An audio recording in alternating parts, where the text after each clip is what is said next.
ফিলিস্তিনে ইতিমধ্যে যা হচ্ছে, শিশুদের উপরে, নিরস্ত্র মানুষদের উপরে যেই হামলা হচ্ছে প্রতিনিয়ত, তাদের রক্তে রাঙিত করা হচ্ছে, এই সকল জেনোসাইড, টর্চার, হামলার প্রতিবাদে আমাদের সকলের সামনে এগিয়ে আসা উচিত, আমাদের কণ্ঠস্বর জাগ্রত করা উচিত।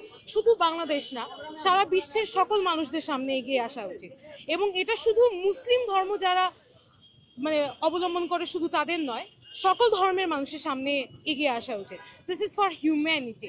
আমাদের সকলের এই জেনোসাইডকে কন্ডেম করা উচিত। প্রথমত তারা যাচ্ছিল এই ফিলিস্তিনি যারা গাজায় আটকা পড়ে টর্চার্ড হচ্ছে তাদের সাহায্য করার জন্য। তাদের কোনো জার্নালিস্টদের স্পেস দেওয়া হচ্ছে না।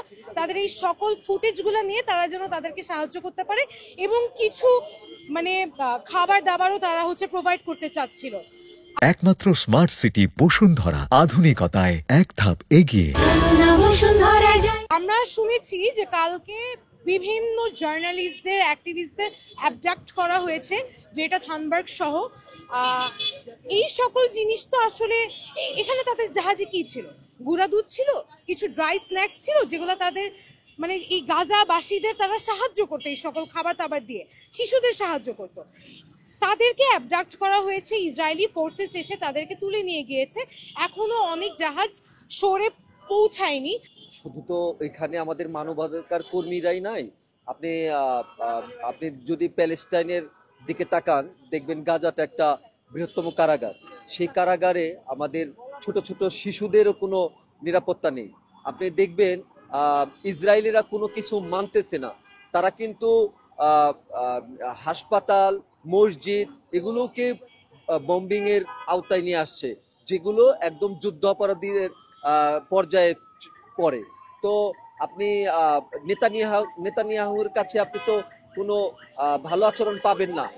আমাদের যে 44টা দেশের মানবাধিকার কর্মী গিয়েছেন, তো তারা তো লাইফটাকে জানতোই যে আমরা একটা খারাপ কিছু হইতে পারে। কারণ এর আগে গ্রেট থনবার্গ গিয়েছিলেন, তখন তাকে অ্যারেস্ট করে আবার ফেরত পাঠিয়েছিলেন। এবারও কিন্তু গতকালকের যে প্রথম যে নৌযানটি ছিল, সেখানে কিন্তু সে আলমাতে প্রথম অ্যারেস্ট হয়েছিলেন সে। তো তারপরে আমাদের শহীদুল আলম বাংলাদেশের অ্যাক্টিভিস্ট, উনি গিয়েছেন। এখন পর্যন্ত উনার কোনো খারাপ সংবাদ পাইনি। জানি না এখন উনি কেমন আছেন, কারণ আমরা যতটুকু জানি উনি হচ্ছে সবার লাস্ট নৌযানে উনি অপেক্ষা করছেন। এই যে হামলার বিষয়টা এবং তারা যে কোনোভাবেই মানবিক যে সহায়তা সেটাকে পৌঁছাতে দিতে চায় না। এর আগেও আমরা দেখেছি যে গ্রেটা থানবার্গ যখন তার ত্রাণবাহী জাহাজটা নিয়ে প্রবেশ করতে চেয়েছিল, তাকে তখনও আটক করে আবার ডিপোর্ট করা হয়।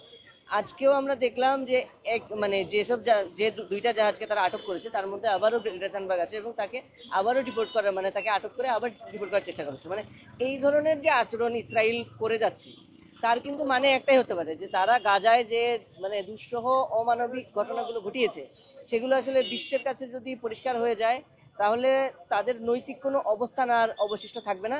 এবং তারা যে মূলত টু স্টেট সলিউশনের নামে যে ওয়ান স্টেট সলিউশনে আসতে চায়, যে শুধুমাত্র ইসরায়েল থাকবে ওই গাজা যে উপত্যকা ওখানে, সেই ওয়ান স্টেট সলিউশনের তারা কখনোই পৌঁছাতে পারবে না নৈতিক উপায়ে।